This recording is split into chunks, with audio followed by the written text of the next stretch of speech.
Bueno, ya hice mi tarea de ciencias y me falta la matemática.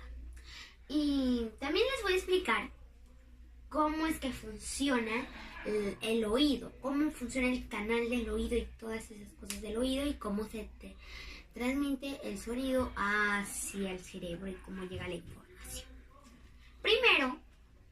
Primero, zoom.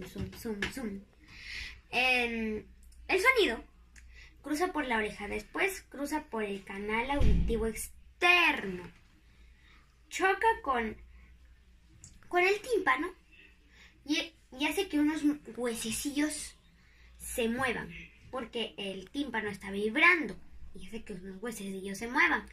Esos huesecillos se llaman martillo, yunque y estribo. El estribo, cuando se mueven los huesecillos, el estribo mueve a la membrana oval. Esa membrana oval hace que unas células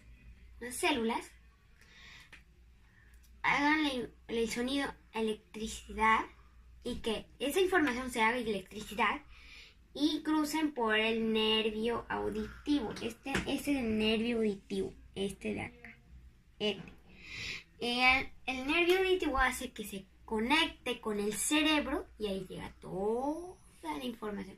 Y si no escuchas nada cuando alguien te está hablando, por favor consulte con un médico porque tu cerebro está mal.